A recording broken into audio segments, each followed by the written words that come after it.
Welcome to episode 146 of the Brainy Business, understanding the psychology of why people buy. In today's episode, I'm so excited to have Kwame Christian back on the show, a rare repeat guest, to talk about using anchoring in negotiations. Ready? Let's get started. You are listening to the Brainy Business Podcast, where we dig into the psychology of why people buy and help you incorporate behavioral economics into your business, making it more brain-friendly. Now here's your host, Melina Palmer. Hello, everyone. My name is Melina Palmer, and I want to welcome you to the Brainy Business Podcast. Today, I am so excited to have Kwame Christian back on the show. Kwame was first here with us back in July of 2020 in episode 107, which is, of course, linked for you along with all sorts of other great stuff in the show notes. Now, I don't have a lot of repeat guests on the show because there are so many people out there I want to talk to and share with you. I'm constantly trying to find new voices to bring here to share with you. That being said, I had to have Kwame back for a few reasons. First, we've become friends over this past year, and I know how much fun he is to talk to, and he's such a wealth of information. And when he first came on the show, we talked about having difficult conversations around race and inequality, which was influenced by the Black Lives Matter movement and the death of George Floyd and other horrible events in spring 2020. While Kwame quickly became a prominent voice in that space, it isn't his main focus or real area of genius. While prepping to have Kwame guest lecture for a class I recently taught on internal communication and change management at Texas A&M University through the Human Behavior Lab, I saw that he had a guide about using anchoring as a tool in negotiation, and it was a clear excuse to have him back to talk about his truest expertise, negotiation techniques powered by psychology. There's already an episode about anchoring and adjustment on the show, which is linked for you in the show notes, along with episodes about framing, relativity priming, and more. Plus, as you'll hear, Kwame mentions a ton of awesome book titles during the interview. Some for general negotiation tips, and some that are specifically targeted to women in negotiation, inspired by the American Negotiation Institute's second podcast, Ask with Confidence. Don't worry about taking frantic notes to jot down all those titles. They're all linked for you in the show notes and ready to go grab your copy or listen to the podcasts mentioned here today. No need for an overwhelmed brain. Just sit back and enjoy. And I just realized that I didn't mention Kwame's background and podcast yet. Kwame is the director of the American Negotiation Institute, which I just mentioned, and host of the #1 negotiation podcast in the world, Negotiate Anything, which has over 2 million downloads in more than 180 countries. It's now also the 6th ranked podcast in the management category of Apple Podcasts, right after HBR IdeaCast from the Harvard Business Review. Pretty amazing stuff. Needless to say, you are in for a treat today as we get just a small piece of expertise from the wonderful Kwame Christian. Before we jump right in, I want to make sure you know where to get those show notes, especially if this is your first episode of The Brainy Business, in which case, welcome. They can be found within the app you're listening to or at thebrainybusiness.com/146. Those already on the Brainy Business list got a direct link from me in the email you receive every Friday. Not on the list yet? Simply sign up for any freebie at thebrainybusiness.com and you'll be automatically added. There's one in every single episode's show notes, and the newest, most exciting freebie available is the first chapter of my new book, What Your Customer Wants and Can't Tell You, which is currently available on every episode page of the podcast, as well as all over the Brainy Business website. Everyone in the States can sign up easily by texting the word Brainy, BRAINY, to 33777. You'll be added to the list and get access to a super secret subscribers page with more than 50 freebies as a thank you. All right, let's jump right in. Kwame Christian, welcome to the Brainy Business Podcast, my friend. Thanks for having me back, Melina. I appreciate it. Absolutely. This is a high honor because I don't have many repeat guests, but couldn't help myself, had to bring you back. Also, I know recently, of course, had you do a guest lecture for one of my classes at Texas A&M. So thank you for that. And for everyone who has not yet listened to your last episode when you were on the show, tell us a little bit about you and your background and just that. Yeah. So my name is Kwame Christian. I'm the director of the American Negotiation Institute, where we do negotiation trainings and business consulting. We also have a podcast, Negotiate Anything, and another podcast, Ask with Confidence. I'm also the author of a book called Finding Confidence in Conflict, and have a TED Talk with the same name. That's awesome. Is the other podcast newer at the time of recording? Yes. So it's at this time, it is all about women in negotiation, focusing on gender dynamics and highlighting professionals in the industry. I think in the next couple of months, we're going to change the topic slightly to make it more focused on mindset in general, because we hired a number of new people, and I want to have everybody sharing time to a certain extent. So I'm going to be the primary host for Negotiate Anything. And then I'm going to have some of the employees come on and guest host that. And then I'll also guest host the Ask with Confidence, and we'll kind of mix and match in that type of way. Fun. That's exciting. And obviously great timing for giving women those negotiation tips and tactics to be more successful. That's great. Exactly. Yeah. Awesome. So what we had talked about today, when I was preparing for you to come and do the guest lecture for my class on internal communication and change management, you sent over some of the workbooks and things that you had set up. And I saw that one had this title of anchoring, of which I went,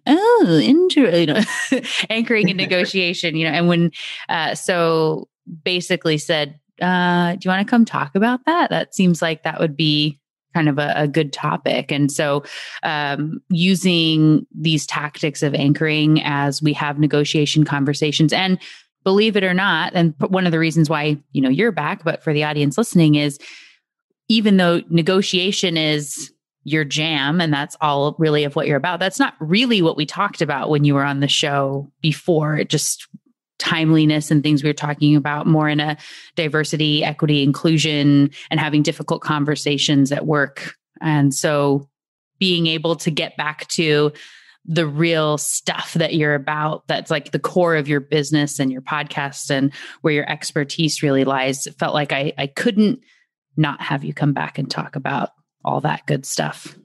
I appreciate it. Yeah, this is what I really like talking about. I mean, just you can hear it in my voice. I'm a lot looser.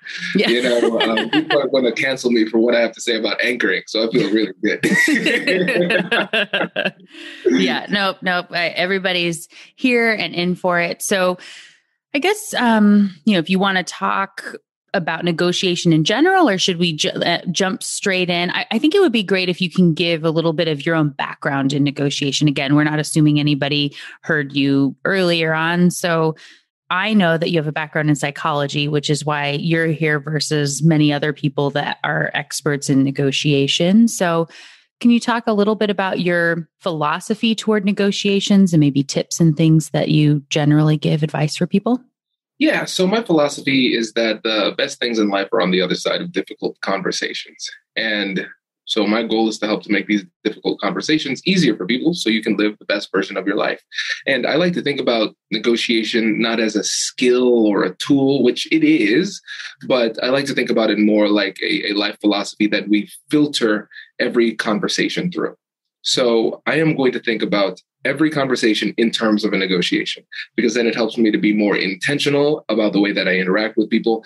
I care about the relationship a lot more, and I'm going to care about the way that I'm framing things in order to make sure the relationship is intact, while at the same time keeping my goals in mind so I can get what I want out of the interaction, and at the same time help the other person get what they want as well. And so I think my background in psychology really helps. For the longest time, I wanted to be a clinical psychologist. That was my trajectory. But I graduated with my degree in psychology, and then went to law school. I got a dual degree, Master of Public Policy and a law degree. And I spent some time doing some civil rights work, and then I transitioned into business law. So as a business lawyer negotiating contracts, I was also a mediator for hundreds of mediations, reconciling differences between people, or, at least trying my best to in those situations. And so I take that background and bring it into what I'm doing here with the American Negotiation Institute, doing negotiation trainings for procurement teams, sales teams, lawyers, all sorts of different industries, because everybody's having these difficult conversations. And we take this broad approach and use it in a way that people can use regardless of their field or industry. Yeah.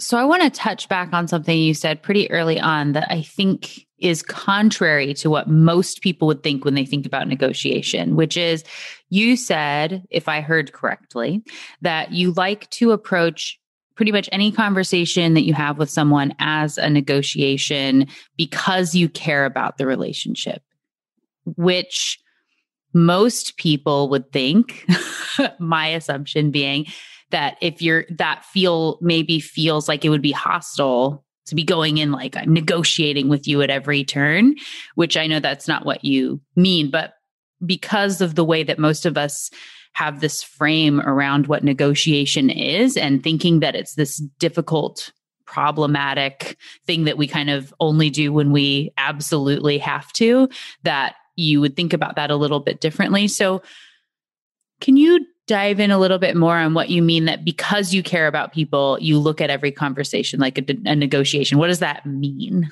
Yeah, and it seems counterintuitive because there's this bias that we have with regard to negotiation where we think that it has to be adversarial. And more for me means less for you and things like that. But it doesn't need to be that way. And so one of the things that I'm trying to do with the podcast and with all the work that I do is I want people to think about negotiation differently. I'm trying to rebrand negotiation. And so it starts with the definition. And so the definition I like to use for a negotiation is anytime you're in a conversation and somebody in the conversation wants something. And when you think about that as the definition, it's really hard to find times when you're not negotiating. Right? Yeah. And so it's not a question of whether or not you're negotiating. The only question is whether or not you're doing it well. And when you sit there and you think about that definition and filter your interactions through that, you recognize that the people that you negotiate with the most are the people who are closest to you. And so it's going to be family, friends, colleagues at work. These are the people we negotiate with the most. And then it goes to those external big transactional negotiations that we would traditionally identify as negotiations. And so when you recognize, hey, I'm negotiating with my son, I'm not trying to be adversarial. I'm negotiating with my wife. I'm not usually trying to be adversarial. We recognize that a more relationship-based approach works in those situations. And surprisingly to many people, a more relationship approach works in these more transactional interactions as well. Right. And I would think that it also, and perhaps this is just because I feel like we've gotten to know each other fairly well over the last, can you believe we met, had our first even email correspondence. It's May or something of last year. We've only been, I know we've only known each other for 10 months and it feels in the best way possible, like forever, but it really does. But because I know you, I would think also that there's a little bit of identifying by realizing that everyone is essentially always asking for something or trying to get something out of a conversation or interaction, and that that's not necessarily bad. It's just life, right? That helps you have some level of awareness that you too are trying to get something out of every conversation and being more aware. And I think even open, not just in I'm trying to get something out of this, but having this level of awareness of trying to identify what someone is trying to get out of that interaction and to see where you're willing to give a little to help them to get that thing can be where that relationship piece really comes in. Absolutely. And think about what you said there too, because in every situation, somebody wants something, even if it's just to be heard and understood, you want that. That's something that they want. And there are a lot of people out there who are uncomfortable asking for what they want. And so it's not that they stop wanting these things, it's that they interact with you and they will hint at the fact that they want something and hope that you pick up on it. And that's really what causes passive aggressive behavior. They want something, they have a problem that they need to solve, or a problem with something that you're doing that they want you to change.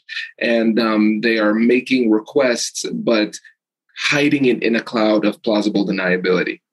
Right. And so that's what leads to passive aggressive behavior, makes it less likely for the person to get what they want, and damages the relationship at the same time. And so if you then think about it as a negotiation, then you're going to be more explicit about your desires, and at the same time invite the other person to share what it is that they want out of the interaction. So we can have a conversation about the issues that matter. Right. And that if we know that that's kind of at the foundation of everything. And again, that it's not hostile or bad, and it just can make it easier. And like you said, if you then are getting lots of practice negotiating in all these little tidbits, including like putting away the dishes or, who's going to vacuum or whatever, then when you get into like one of those negotiations that you feel in the pit of your stomach that you don't want to have that conversation sort of a thing, and you want to do everything you can to avoid it. And again, trying to sort of like hint that, or like maybe you'll bring it up sort of. That's like the super, I guess, like romantic comedy sort of world, right? Where it's like trying to get the other person to break up with you so you don't have to do it. Mm-hmm, right. Exactly. Which I don't get why that feels good, but like, that's just sort of a, like, you don't want to be the bad guy, but I'm going to do everything I can to make you the bad guy. Kind of go, why?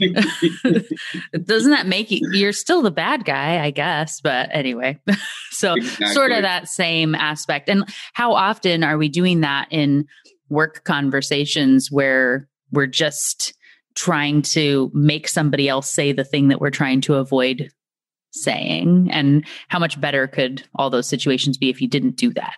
Exactly. Right. And that, that's what Kwame does. He helps us to not be that way, I guess. That's right. That's right.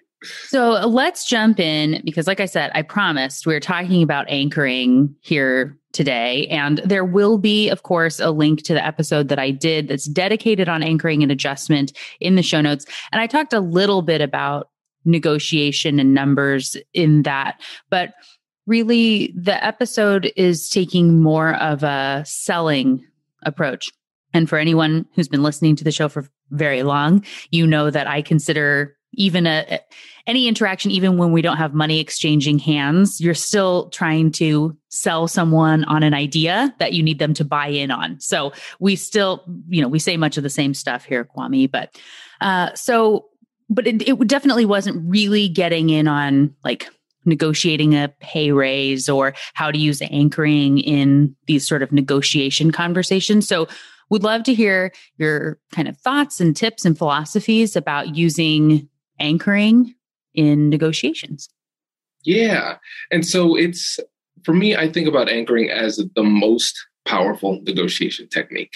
And you should always try to use it in some capacity. Again, I think about anchoring in the same way I think about negotiation, in that people don't think about it broadly enough. Anchoring is going to have an impact throughout our negotiation, and we need to be creative about the way that we can use it. So what is anchoring? One way I like to think about anchoring is that I describe it as the most aggressive request that you can reasonably justify. And so when you think about the classic negotiation term of the zone of possible agreements, you say to yourself, coming into this negotiation, I anticipate that, making up numbers here, let's talk about it in terms of salary. I think the salary range is between $120,000 and $150,000, right? And so what you're going to do is you're going to say, I think based on the market conditions, I can do enough research to substantiate a request of 150, maybe 153,000, something like that. But it's going to be at the top, the tippy top, right? And so the way that you know that you set a good anchor is that you use what I call the because test. And so you want to use legitimate and objective criteria to substantiate the anchor that you've chosen. And so you say, I'm asking for this because the industry says that this is the standard. I did this research, blah, blah, blah, right? And if you can't fill in that answer with legitimate objective criteria, then you don't have a good anchor. And if you don't have a good anchor, then you lose credibility because people don't take you seriously anymore. Yeah, right. No, good tip. So when we look at that, I know that one of the big things, if we're thinking about, and actually I had a listener reach out, good timing, that was asking about going out for job interviews and how to negotiate for that. And he is a student. So it's like, as you're just kind of starting on that journey, how do you ask for more and whatnot? But in general, I think the big debate is about who sets the anchor and who puts out a number first. And there's this, like, you never want to say a number first because you want them to say something. But what if they put in a really low ball number and then you're like, ugh, like now it sounds really weird when I say this high number, so what sort of tips do you have on whether you want to be the one to set the anchor and say a number first, or if you don't? Yeah. And this is important because it's probably one of the most important strategic decisions that you can make. If you make a mistake here, you could really mess things up. So it's important that people are asking the question, and people really lose it over this situation. And so the thing is, you'll hear different experts say different things. Some people say always give the first offer. Some people say never give the first offer. Simple rule to follow. And it all comes down to information. If you have as much information or more information, then you make the first offer, because then you're in a position to create a competent anchor. If you have less information than the other side, then you let them make the first offer and then you counter that. Because again, anchoring is really important. It's the most powerful negotiation technique. But if you do it improperly, you're in big trouble. So let's think about it from the perspective of a salary negotiation. If you are negotiating from the outside in, new job, and so I'm trying to get my first position in this new job, they have more information. They know what their budget is. They know what the last person made. They have all of that information. Let's say you don't read those cues and you are going to make the first offer. And let's use the example before. I think the range is between 120 and 150. That's what you're thinking. And so, but you don't know. And so you say, okay, yeah, I think I would like $150,000. All right. A couple of options. So let's say option number one, they say, yeah, 150 works for us. Thank you. Melina, when can you start? And how do you feel about that? I didn't ask for enough. Exactly. They said yes way too fast. My range was wrong. Okay. The other one is maybe you think it's between 120 and 150K. But the range is really 110. And then you come in and you say 150. And they're like, this person has no concept of what's real. Listen, Melina, thanks. Probably just not worth our time to continue. We have somebody else. We're going to go with them. Wait, come back. No, too late. It's too late, right? And so you recognize that there are some glaring mistakes that you can make if you anchor without having enough information. So if you recognize that there's an information asymmetry in their favor, then you sit back and wait and counter. Right. What about, so sometimes, and if we stretch into, say, a negotiation of if you are selling B2B services to somebody and they have a budget, but they don't really want to tell you a budget because you're having this game of chicken of who says the number first. And you say but truly, is there something that you're working with? Because I can give you a number, but I don't want you to see that number and freak out and never talk to me again. If there is some room for negotiation, but sometimes people don't feel that. So often it can happen for people. It's like, well, but do you have a budget? And they're like, no, just give me a proposal and we'll see where it goes.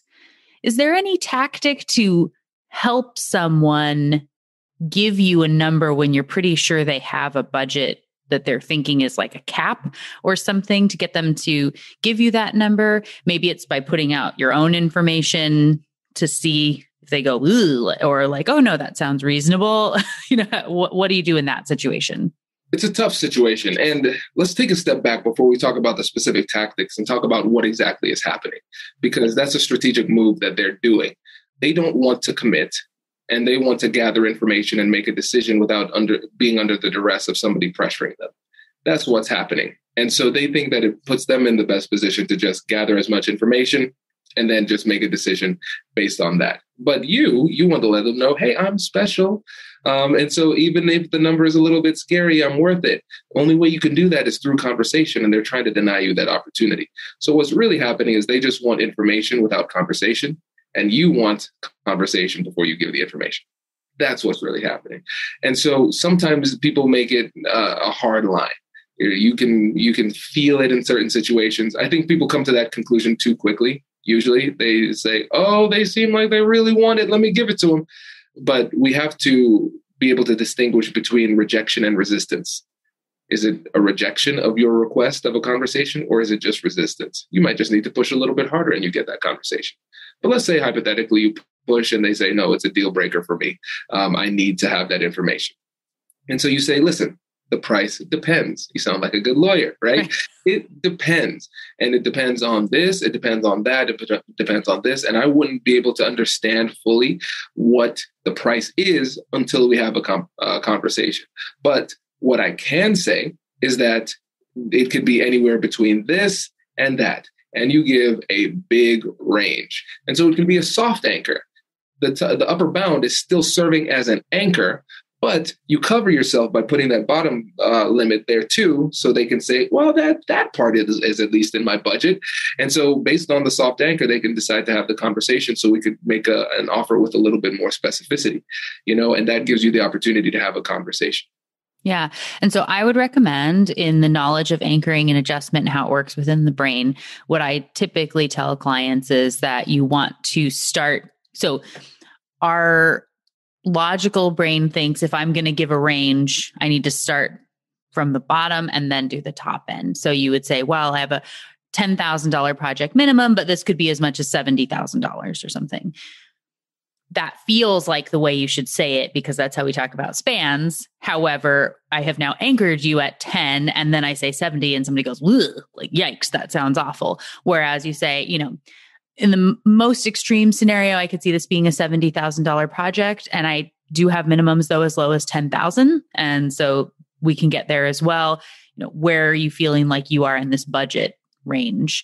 Would you agree with that tactic, or are there occasions where you go the other way? No, 100%. You are 100% right. Yes. And I think it brings into effect the contracts principle, right? Because it's one of those things where it's like, 70,000. Oh, as far as, okay, well, 10, I think I could manage that, right? And so you're making it worse when you go 10 to 70. And this also demonstrates an opportunity for humor. If you are a funny person, if you're not funny, don't use humor. Or don't attempt. Exactly, right? And so sometimes I would say a joke where I know it's out of their range, right? I'll say, well, I know it's not going to be $200,000. And then, oh, thank goodness. Yeah, but that still has an impact. Right. It has a psychological impact. And I think really what we have to recognize here, and I know your audience will understand it because they're psych nerds just like us, is that the things you say have an impact.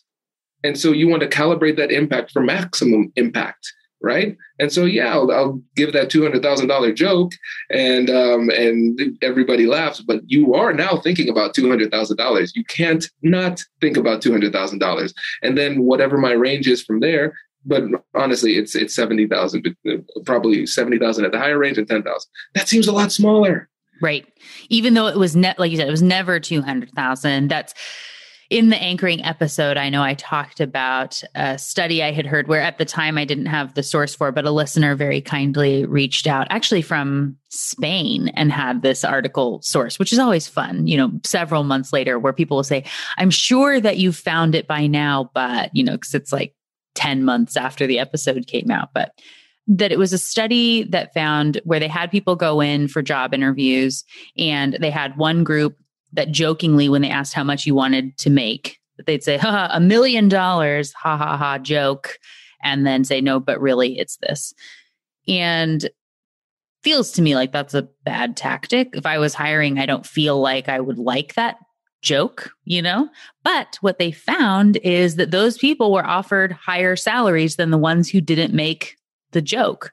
And again, for $1 million, especially if you're going for like a $50,000 a year job, like maybe that's a weird anchor to throw out as your joke, but it can have an impact, even though we don't want to or would say that it didn't. It, kind of the results don't lie world that makes a difference. Yeah. When you look at the studies on anchoring, obviously the best book on this is going to be Thinking Fast and Slow. If you want a book reference for negotiation, though, I think the book that addressed it most thoroughly that I've seen is Negotiation Genius by Deepak Malhotra. Talks about how to use it offensively, but also talks about how to play defense when somebody else anchors you.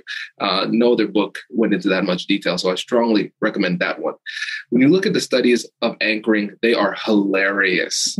And the thing is, I tell people the reason I like studying humans is because I think we're the only animal that regularly overestimates how smart we are.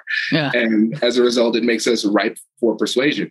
And so with anchoring, you think about the study where they talked about people were willing to make a higher offer when they were prompted to write the last 4 digits of their cell phone, and the ones that had the bigger number were anchored and they were primed to offer something higher, right? And when I go into those studies as a lawyer negotiating on behalf of my clients, if I'm writing a demand letter, it changes how I write the date. So if I'm trying to anchor somebody high, I want more money, I'm going to write the date as long as I can. So it's March right now, which is like a single digit month. I will write 03/16/2021 all out. But if I am playing defense and I want a lower number, I might write 3/16/21, or I might omit the dates completely because I don't want any big numbers. Right. It plays that much of a role in our psychology. And if we don't recognize it, we're going to do things that have a subtle impact on the subconscious of the person on the other side. Right. And this is also where, writing out the word March or December, knowing that that's going to be a bigger number of 12 at the beginning of your date versus something else. So maybe when you write out the word December doesn't have the same impact of 1-2 when we're looking at those numbers. This is, I say all the time, everything matters. And I love this example to show that, and that you put that much thought into the letter that you write, the way that you might be priming somebody on a number that's setting an unintentional anchor, and how that could impact your negotiation down the line, even though it shouldn't, right? The date should not make a difference, but it does. And so thinking about it, just that level of thoughtfulness shows why you're more successful than, a lot of your, I don't know if we say competitors in that. I certainly wouldn't say that, but if you would like to say that, I will not stop you. Adversaries. Right. That was something from earlier, but yeah. So that thoughtfulness definitely makes a really big difference. And I hope, are there any other things that you keep in mind in that like framing, priming world that comes into play when you are using that's, I guess, related to the anchor or not? Yes, I will say this. We always anchor on what we consider to be the biggest, sexiest issue, which in most cases is going to be money. You can anchor on all the other things too. What other issues are at play? Time is always going to be important. Do I want a shorter time frame? I'm going to anchor lower. Do I want a longer time frame? I'm going to anchor higher. How many benefits do I want? What type of benefits? I'm going to ask for more than I think I'm going to get, but I can substantiate it based on precedent, right? So I'm going to ask for more because, again, benefits matter to me. I'm going to do those type of things. And so I think people need to just think creatively about it. And the other thing, anchoring in terms of the agenda. What are we going to talk about? What aren't we going to talk about? Negotiating the agenda is one of the most important negotiations that does not occur. So when you think about the negotiation, we think about the person in front of us. Hey, we're actually talking about substantive issues. What are the substantive issues? What order are we going to discuss these issues in, right? That matters. That plays a big role. What issues are we going to talk about? Because there are going to be some things that are on the table, some things that are off the table. The agenda is the thing that's going to determine what is discussed, in what order it is discussed. And so you can anchor with the agenda. first mover advantage, the first person to set the agenda. Now we're adjusting the agenda from what was set by you. And so most people just think nothing of it and they don't adjust it. If they adjust it, it's going to be minimal. They don't recognize that that's an anchor that's set. And so we have to think about anchoring very, very strategically when it comes to these conversations, because I think, again, most powerful, but most underutilized tactic we have at our disposal. So let's say you're looking to ask for multiple items or negotiate on multiple points within a meeting, and then you've got the agenda there. Some are big, some are small. There is a balance, it feels like here, as do you start small and work your way up to the big decisions, which feels like something a lot of people would do? Or do you go the other way, that you start with the biggest thing and then work your way down, knowing, for me, the overwhelmed brain problem where people are so mentally fatigued by the time you would get to the big thing could be a problem. But then like warming up on some subtle negotiations to get some wins is good too. So what's your best advice for that as you're going to anchor those agendas? Great question. And I'm going to give an annoying answer. It depends. Oh, yeah. There you go. It's my go-to answer too. So I don't, It doesn't bother me.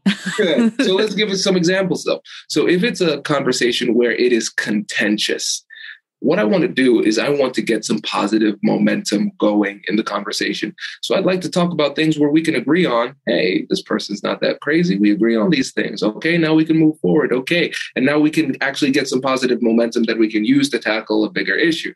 Sometimes you want to set it up in terms of a strategic sacrifice. You might say to yourself, hey, this issue is not important to me, but it's important to them. I'm going to give a little bit of fight. And then I'll say, listen, I'll be willing to concede this point if you're willing to concede this on another issue. And you can sequence it based on that strategic sacrifice principle, generating that, using that concession to trigger reciprocity so you can get what you really want. There are a lot of different things to consider, but I think you just have to be more mindful about what you're trying to accomplish, number one. Number two, who is on the other side? What unique barriers you have in your way, the emotional status of the parties at play, and what needs to be talked about. I think that's really, really important, because the agenda doesn't only discuss what we will talk about. It also talks about what we will not talk about, because there's the assumption that the only valid issues are going to be the one contained within the agenda. So when somebody goes outside the scope of the agenda, then you could say, listen, I appreciate that, but like we said, we have about 45 minutes. We said we're going to talk about these 4 issues. Let's table that, come back at another time. So it's really, really important. So you have to really think strategically about it. Right. And I think that really brings full circle to what you were talking about at the beginning. And so we also, as humans, like to assume, in the we're smarter than everybody else world. And you think the thing that you care about must be the thing that they care most about. If you just go on a surface level of like, the fight is going to be about money, right? As you say there.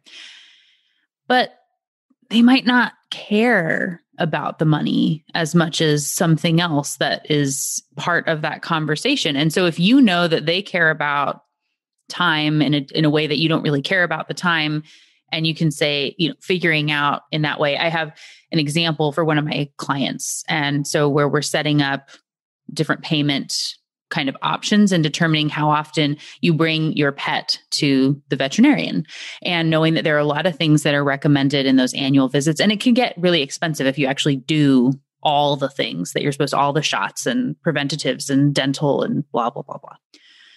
And so if you don't think about it in advance, you may have a bunch of staff that feel it would be expensive for them to take on this, in one appointment. And so saying like, well, it's going to be like, I don't know, $1,500 today. How do you feel?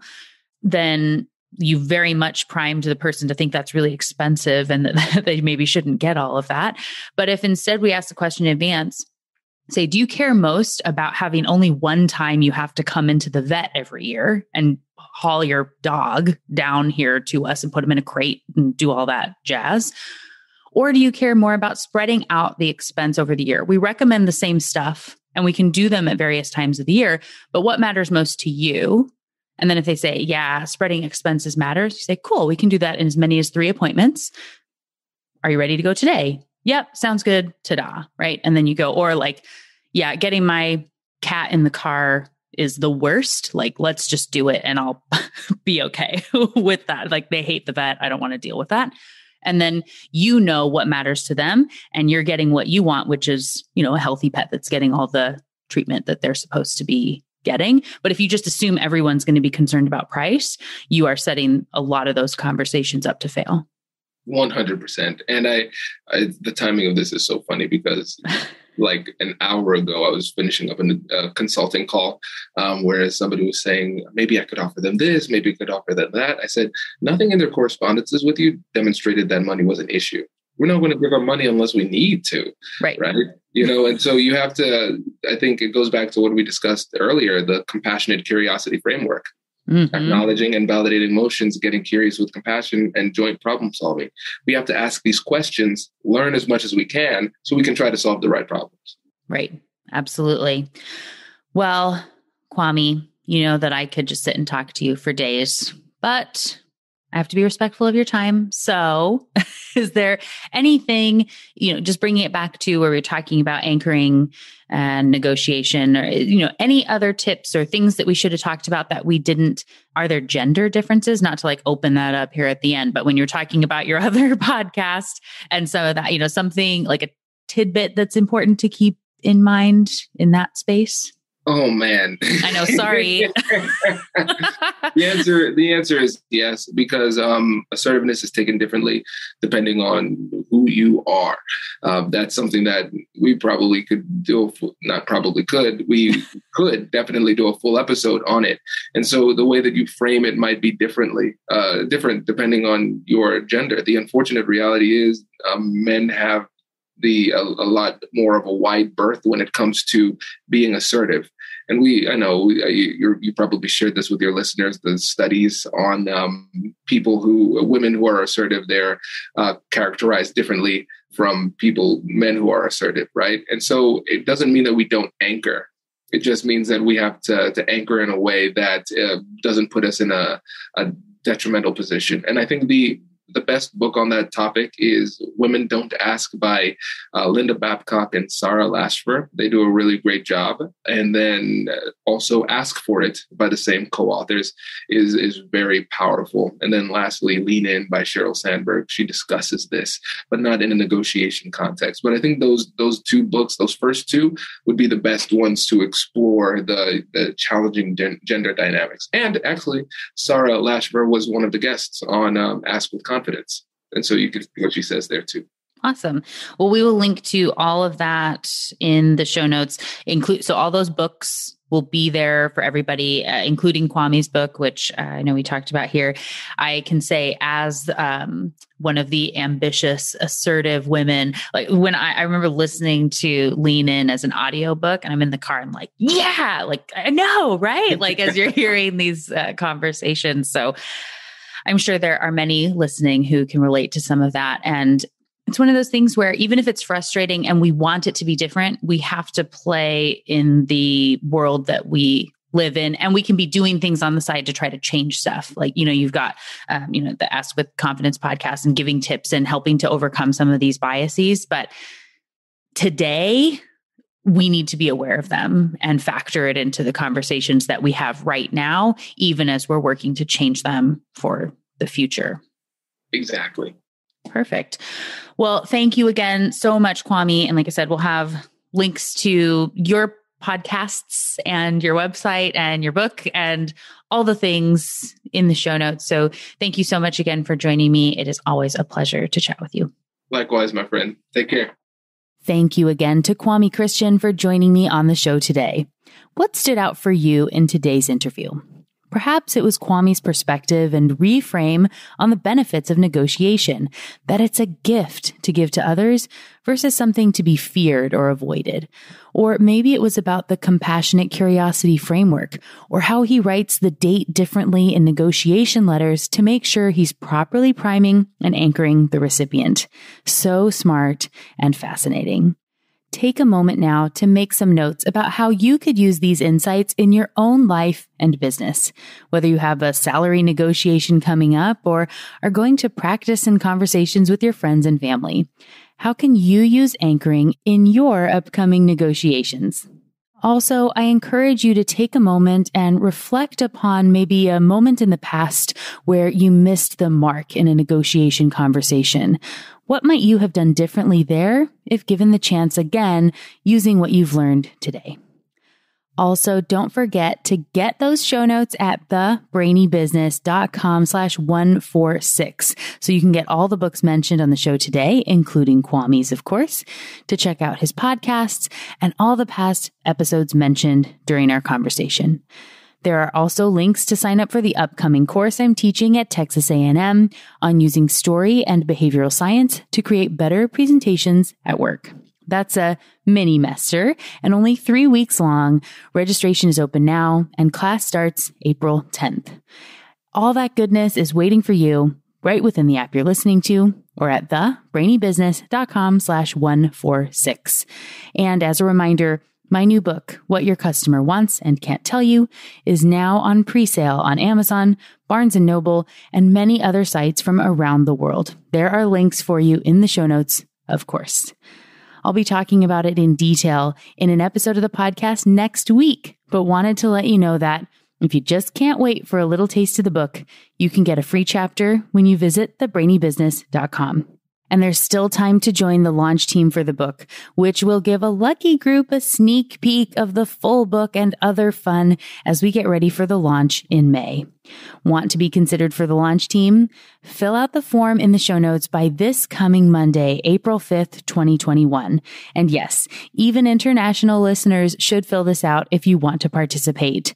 It'll be a little different for those in the US and those international because of publication dates and things, but we can still get started on the fun. Thank you all for everyone who's already purchased the book on pre-sale. It has been amazing and fun to watch it already climbing up the ranks on Amazon. I appreciate you all and can't wait until you get your hands on this book in a few short weeks. And as we close out this week's episode, I want to give one more thank you to the wonderful Kwame Christian for joining me on the show today. It was wonderful to chat with and learn from you. Next week, as I already said, on episode 147, it's an introduction and behind-the-scenes information about my brand new book, What Your Customer Wants and Can't Tell You. It's going to be a lot of fun. You won't want to miss it. Until then, thanks again for listening and learning with me. And remember to be thoughtful. Thank you for listening to the Brainy Business Podcast. Melina offers virtual strategy sessions, workshops, and other services to help businesses be more brain-friendly. For more free resources, visit thebrainybusiness.com.